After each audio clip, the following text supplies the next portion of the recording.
हाँ हेलो नमस्कार दोस्तों, global science research YouTube channel में आपका फिर से स्वागत है। आज हम क्लास 12th बायोलॉजी का एक टॉपिक डिस्कस करने वाले हैं जिसका नाम है इवोल्यूशन। अगर आप पुरानी एनसीईआरटी के हिसाब से देखेंगे तो ये अप्रॉक्सीमेट आपको 7 चैप्टर मिलता है, लेकिन अगर नई एनसीईआरटी में देखेंगे तो ये कुछ चैप्टर रिड्यूस होने की वजह से ये 6th नंबर पे आ गया है। ठीक है, तो हम तो टॉपिक देखेंगे, चैप्टर तो आप ऑलरेडी देख लेना। ठीक है, तो बात करेंगे कि इवोल्यूशन क्या है, और इवोल्यूशन के इंट्रोडक्शन के बारे में, थोड़ा बहुत इन्वेंशंस के बारे में डिस्कवर करेंगे, और उसकी थ्योरीज वगैरह हैं, और थ्योरी के साथ साथ हम आगे डिस्कस करेंगे जस्ट ओरिजिन ऑफ लाइफ वगैरह के बारे में। ठीक है, क्लियर? तो ये चीज़ें ध्यान रखिएगा। आइए थोड़ा सा बात करते हैं, देखते हैं क्या है इवोल्यूशन। तो सबसे पहले दोस्तों हम बात करेंगे सबसे पहले इंट्रोडक्टरी पार्ट। इंट्रोडक्शन में क्या क्या चीज़ें आएंगी। ठीक है, अगर आप बात करोगे इंट्रोडक्शन में,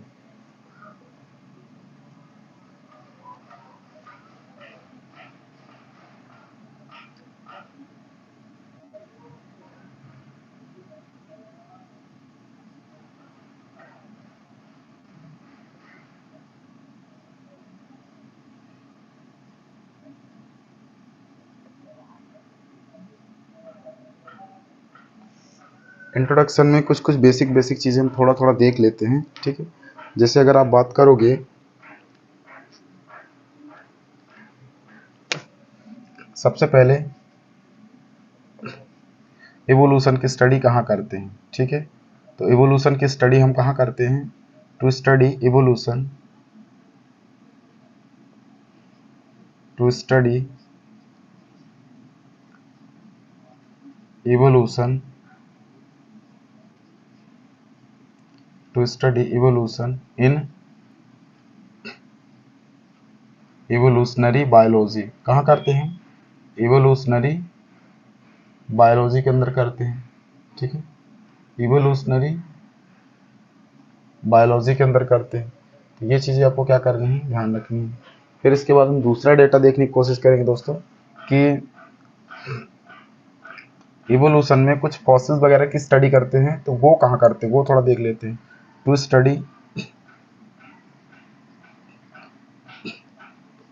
स्टडी फॉसिल। अगर फॉसिल में पूछे तो फॉसिल भी कई तरीके के होते हैं। वैसे फॉसिल तो आपका कहाँ करते हैं, पैलेंटोलॉजी में, लेकिन हम बेसिक बात करते हैं एनिमल फॉसिल। फॉसिल भी दो तरीके का होगा, तो एनिमल फॉसिल की स्टडी कहाँ करेंगे? एनिमल फॉसिल की, एनिमल फॉसिल इन पैलेंटोलॉजी, पैलिएंटोलॉजी के अंदर करते हैं। ठीक है, फिर तीसरा इंफॉर्मेशन की अगर बात करेंगे दोस्तों, टू स्टडी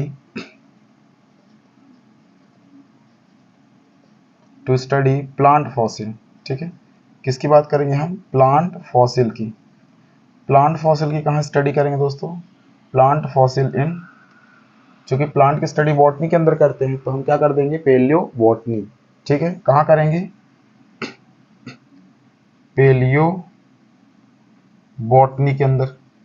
ठीक है, क्लियर है? आई होप इतना इन्फॉर्मेशन आपको क्लियर हो गया होगा। ठीक है, अब हम इवोल्यूशन को आगे डिफाइन करेंगे, लेकिन उसके पहले हमें कुछ बेसिक्स, इन्वेंशन में जो जो साइंटिस्ट हमें आगे मिलने वाले हैं हम उनकी थोड़ी बात कर लेते हैं, राइट? ठीक है, तो इस इन्फॉर्मेशन के बाद हम थोड़ा सा बात कर लेते हैं किसकी, इन्वेंशन की। ठीक है, किसकी बात कर लेते हैं, इन्वेंशन की, राइट?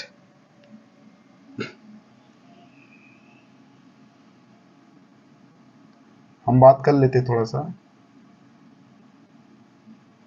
इन्वेंशन की। ठीक है, इन्वेंशन में कौन कौन आएंगे?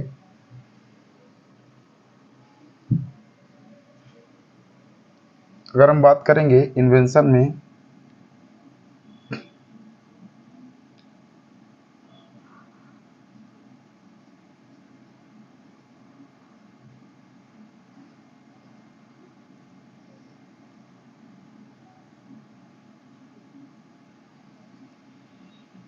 चलिए बात करते हैं थोड़ा सा इन्वेंशन में। अगर इन्वेंशन की बात करेंगे तो सबसे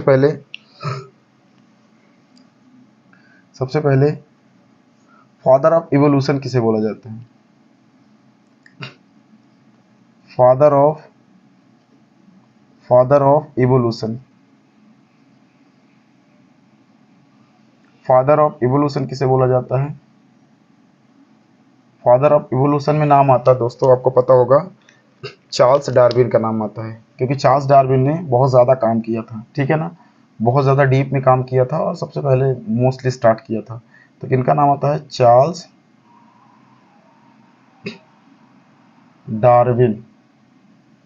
किनका नाम आता है? Charles Darwin. इनका काम का टाइम मेरा अगर बात करोगे तो इनका 1809 से आपको मिलेगा 1882 के आसपास, ठीक है, क्लियर है।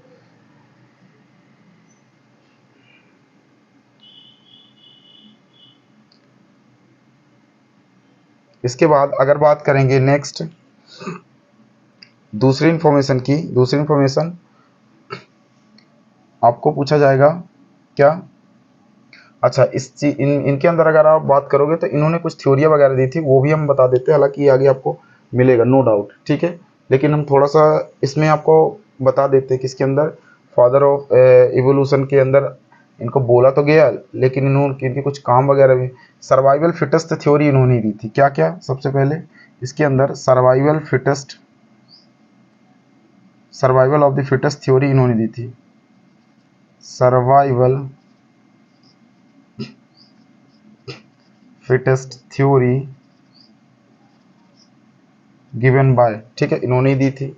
दूसरी अगर बात करेंगे नेचुरल सिलेक्शन थ्योरी इन्होंने दी थी। नेचुरल सिलेक्शन थ्योरी जो अनाउंस किया था इन्होंने किया था। नेचुरल सिलेक्शन थ्योरी अनाउंस्ड, ठीक है ना, अनाउंस्ड बाय, ठीक है, इन्होंने ही अनाउंस किया था, क्लियर है, ये भी चीज़ें आप ध्यान रखिएगा, राइट। उसके बाद अगर और बात करेंगे, अच्छा, इन्होंने काम जो किया लगभग आपको मिलेगा 20 ईयर्स, ठीक है ना, ये बात ध्यान रखिएगा, 20 साल तक लगातार इन्होंने क्या किया? एवोल्यूशन से काम किया, ठीक है ना। आई होप इतना आप ध्यान रखिएगा। इसके बाद नेक्स्ट दूसरा नाम आता है अल्फ्रेड वॉले लसेल का। अल्फ्रेड, दूसरे साइंटिस्ट का नाम क्या आता है? दूसरे साइंटिस्ट का नाम आता है अल्फ्रेड वॉले रसेल का। दूसरा किसका नाम आता है? इन्होंने क्या किया था? इनकी अगर बात करें तो इनको क्या बोला जाता है? इन्होंने एक थ्योरी दी थी, ठीक है ना, कौन सा थ्योरी दी थी? अल्फ्रेड वॉले लसेल, इन्होंने दी थी origin of species by natural selection. Origin of species by natural selection. Origin of species by natural selection, ठीक है, ये थ्योरी किसने दी थी? ये थ्योरी दी थी आपके अल्फ्रेड वॉले रसेल ने, ठीक है ना, अल्फ्रेड वॉले रसेल ने। मैं थोड़ा सा साइंटिस्ट नेम इधर भी मेंशन कर देता हूँ तो आपको आइडिया रहेगा। पहले में चार्ल्स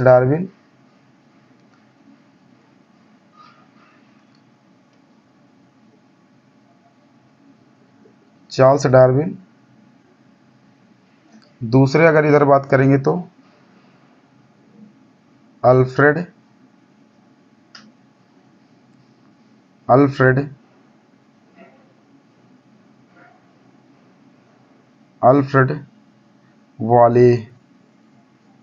वॉलेस, ठीक है।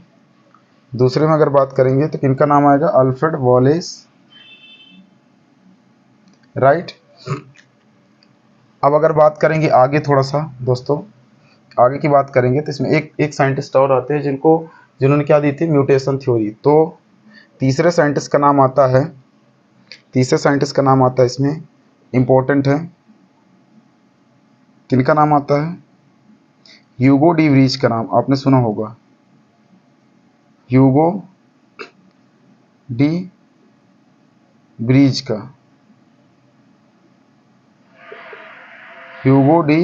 का नाम आता है। इनके अगर क्रेडिट की बात करें तो इन्होंने क्या किया था? इनकी अगर बात करेंगे तो इन्होंने म्यूटेशन थ्योरी दी थी। कि किस तरीके से स्पीसीज में चेंजेस आता है। Mutation theory, mutation theory given by किसने दिया था? तो ये नाम आता है आपके ह्यूगो डी ब्रीज। ठीक है, ह्यूगो डी ब्रीज का नाम आता है दोस्तों। ठीक है, क्लियर है। और इधर तो आपको पता ही है अल्फ्रेड वाले इनमें आता है, इनका पूरा नाम अल्फ्रेड वाले रसेल। ठीक है ना, क्लियर है, वालेस। और इधर तो आपको पता ही है इन दोनों में इनका नाम साइंटिस्ट में लिखा ही हुआ है। इसके बाद दोस्तों आगे बात करेंगे अगर, तो इन 3 साइंटिस्ट के बाद एक चौथा साइंटिस्ट, बहुत वेरी मोस्ट इंपॉर्टेंट साइंटिस्ट आते हैं, जिनका नाम क्या है 4th नंबर में? लैमार्क। कौन है? लैमार्क। ये डार्विन के बाद ही बता देना चाहिए पर कोई बात नहीं। लैमार्क। ठीक है, कौन आते हैं? लैमार्क। ठीक है, अब अगर बात करेंगे लैमार्क की, तो लैमार्क ने क्या किया था? लैमार्क ने एक थ्योरी दी थी जिसका नाम है एक्वायर्ड कैरेक्टर ऑफ इनहेरिटेंस। ठीक है, एक्वायर्ड कैरेक्टर ऑफ इनहेरिटेंस या inheritance of acquired character in organism. Inheritance of acquired character, inheritance of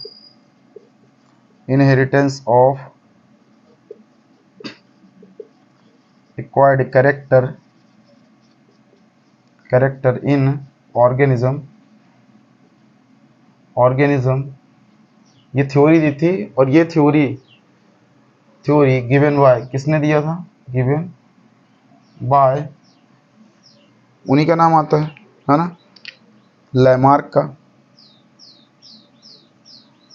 Lamarck ये थे कहाँ के? फ्रांस के थे। ठीक है, एक चीज़ ध्यान रखिएगा। दूसरा इसमें एक चीज़ और ध्यान रखिएगा, इन्होंने एक बुक लिखी थी, है ना। इन्होंने क्या की थी? एक बुक लिखी थी। उस बुक का नाम क्या था? इनकी बुक का नाम, इन्होंने एक बुक लिखी थी, उसी में ये सारा डिटेल दिया हुआ है। उनकी बुक का नाम क्या था? उनकी बुक का नाम है फिलोसफी जूलॉजिक्यू। फिलोसफी जूलॉजिक्यू, ये उनकी बुक का नाम है, उसी में ये सारा डिटेल डिस्क्रिप्शन दिया हुआ।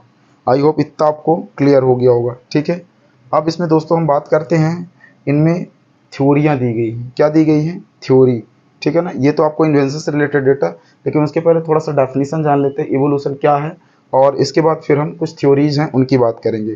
तो हमारा लास्ट टॉपिक इसमें क्या है दोस्तों? लास्ट टॉपिक क्या है? डेफिनीशन। ठीक है, क्या है?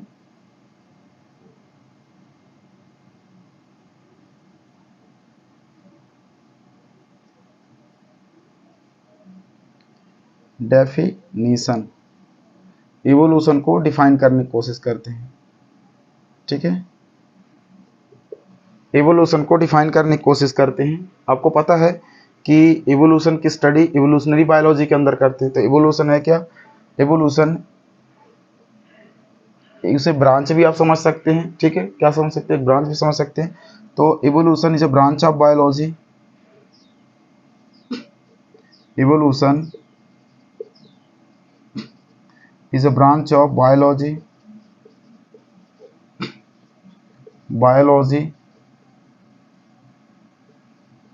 in which study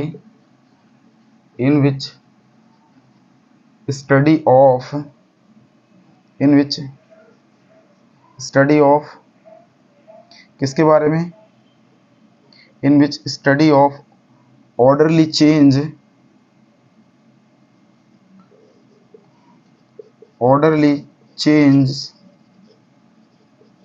कहाँ change?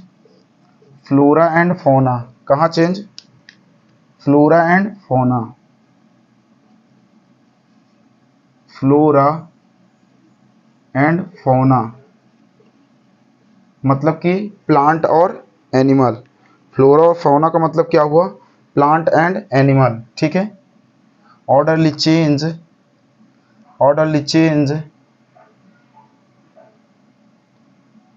To one one condition to other, one condition to other, one condition to other, ठीक है। इसको क्या बोलेंगे, is called evolution,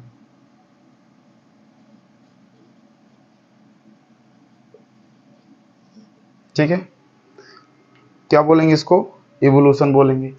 I hope आपको इतना चीज़ें क्लियर हो गई होगी, है ना, कि इवोल्यूशन क्या है। नॉर्मली जनरली लाइफ जब एक जनरेशन से दूसरी जनरेशन आती है तो उनमें चेंजेस आता है बाय म्यूटेशन, है ना, ऑर्डरली चेंज आए, स्लो फॉर्म में, धीरे धीरे। किस में चेंज आए, फ्लोरा और फौना में। किस में आए, फ्लोरा और फौना में, ठीक है। तो आई होप कि ये चीज़ें आपको क्या करना है, ध्यान रखना है, राइट। अब इसके बाद अगर आप बात करोगे, इसके बाद अगर बात करोगे नेक्स्ट, तो हम थ्योरीज की बात करते हैं, ठीक है। तो दोस्तों आइए बात करते हैं थ्योरी, कुछ थ्योरीज हैं, थ्योरी की बात कर लेते हैं। तो नेक्स्ट टॉपिक है origin of universe. Next topic क्या है, ओरिजिन ऑफ यूनिवर्स। अब कुछ थ्योरीज हैं, ठीक है ना, थ्योरीज की बात कर लेते हैं।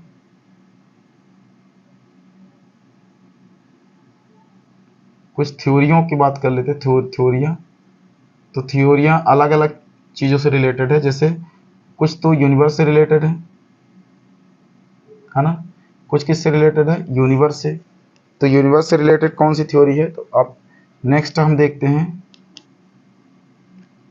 Origin of universe. पहली थ्योरी किससे रिलेटेड है, origin of universe.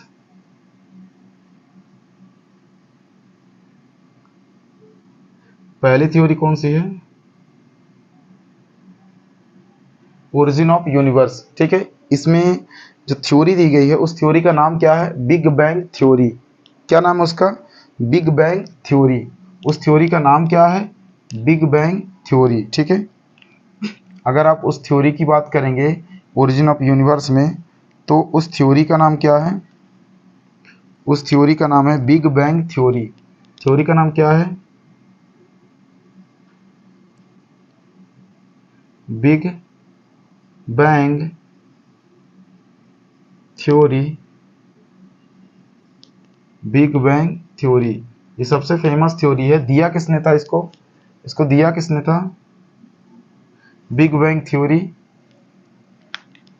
This theory is given by, किसने दिया था, अगर आप बात करोगे इस थ्योरी को दिया किसने था,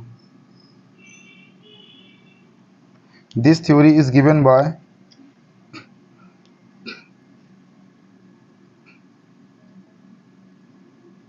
this theory is given by, किसने दिया था, this theory is given by, किसने दिया था, एक साइंटिस्ट हैं जॉर्ज लेमेंटर। उनका नाम क्या है, जॉर्ज लेमेटर, ठीक है। जॉर्ज लेमेटर ने 1931 में क्या किया, इस थ्योरी को उन्होंने प्रपोज किया था, ठीक है ना। इस थ्योरी को एक नाम से और जानते हैं जिसको क्या बोलते हैं, सिंगल ह्यूज एक्सप्लोजन। किस नाम से जानते हैं इसको, single huge explosion, single huge explosion के नाम से जानते हैं, राइट। तो ये चीज़ें ध्यान रखिएगा। इसके अंदर इन्होंने क्या बोला था, इसके अंदर इन्होंने बोला था कि देखो जो यूनिवर्स है वो क्या है, वो पहले एक छोटा सा गोला था, उसमें अचानक हलचल होने की वजह से अचानक इतना खतरनाक एक्सपैंड हुआ कि विस्फोट हुआ, एक एक्सप्लोजन हुआ कि एक्सप्लोजन इतना ज़बरदस्त था कि आज भी कहा जाता है कि वो एक्सपैंड ही करता जा रहा है, लगातार बढ़ ही रहा है ना, वो रुकने का नाम ही नहीं ले रहा है। तो अगर आपसे पूछा जाए कि कोई ऐसी टेक्नोलॉजी अगर आपको दे दी जाए कि क्या आप यूनिवर्स को क्रॉस कर जाएंगे, तो आपका जवाब होना चाहिए नहीं कर पाएंगे, क्योंकि आपको पता है कि जो यूनिवर्स है स्टेबल तो है नहीं। आप जब उस कंडीशन में पहुंचेंगे जहां तक पहले था यूनिवर्स, वो पता चला कि कहीं और एक्सपेंड कर चुका होगा, इसलिए हम क्रॉस नहीं कर सकते, ठीक है ना। इसको चेक करने के लिए, पता करने के लिए कितना फैला हुआ है, एक मिशन भेजा गया जिसका नाम है वॉयजर। वॉयजर फर्स्ट को भेजा गया था अप्रॉक्सीमेट 1960 के आसपास, और वॉइजर सेकंड भेजा गया 80 के आसपास। तो मतलब वॉइजर फर्स्ट तो अब अपनी यूनिवर्स को अपने सोलर सिस्टम को क्रॉस कर चुका है, और जो वॉइजर सेकंड है वो अभी भी कंटिन्यू काम कर रहा है। वॉइजर फर्स्ट अब तो डेड की कंडीशन में धीरे धीरे आ रहा है, अब उतना ज़्यादा वो इन्फॉर्मेशन नहीं भेज पा रहा है, ठीक है, आने में टाइम लग रहा है। क्लियर है? तो ये चीज़ें आप ध्यान रखिएगा इसके अंदर, है ना। जॉर्ज लेवेंटर ने ये चीज़ें किसके अंदर बोली थी? बिग बैंग थ्योरी के अंदर। इसी से क्या हुआ, धीरे धीरे यूनिवर्स का फॉर्मेशन होना शुरू हो गया। इसके अंदर अगर बात करेंगे तो जो धीरे धीरे फैलने के बाद, विस्फोट हुआ, एक्सप्लोजन के बाद जो गैस के पार्टिकल्स थे वो गैस वाले प्लैनेट बना लिए, जो सॉयल वाले थे वो सरफेस वाले बना लिए, वाटर वाले आइस वाले प्लैनेट बना लिए। इस तरीके से कई सारे प्लैनेट मिलकर एक सोलर सिस्टम बनाए, फिर कई सारे सोलर सिस्टम मिलकर एक गैलेक्सीज बनाया, और कई सारे गैलेक्सीज जब आपस में मिल जाते हैं तो क्या बनता है हमारा? तब हमारा बनता है एक आपका यूनिवर्स, ठीक है। तो आपको ये चीज़ें क्या करनी है, ध्यान रखिएगा, ठीक है ना। अगर मैं इसमें थोड़ा सा सीरीज की बात कर दूँ ना, तो सीरीज में कॉमनली क्या ध्यान रख सकते हैं कि मॉलिक्यूल्स अब वो किसी भी चीज़ का मॉलिक्यूल्स हो, वो क्या बनाएगा आगे चल के? वो मान लीजिए कि क्या बनाया? कॉमेट, है ना, कॉमेट, ठीक है ना, कॉमेट, मेटेरॉयड, ठीक है ना, या मेटेरॉयड, ठीक है ना, मेटेरॉयड बनाया, ठीक है। ये मेटेरॉयड आगे चल के क्या बनाएगा? ये आगे चल के मान लीजिए क्या बनाया? प्लैनेट, है ना, प्लैनेट बनाया, ठीक है ना, प्लैनेट। ये आगे चल के प्लैनेट क्या बनाएगा? सोलर सिस्टम, सोलर सिस्टम बनाया मान लीजिए, ठीक है। ये सोलर सिस्टम आगे चल के क्या बनाएगा? ये सोलर सिस्टम आगे चल के आपका क्या बनाएगा? ये आगे चल के आपका एक गैलेक्सीज बनाएगा, गैलेक्सीज, ठीक है। ये गैलेक्सीज आगे मिलके क्या बनाएंगे? यूनिवर्स, क्या बनाएगी? यूनिवर्स, ठीक है। क्लियर?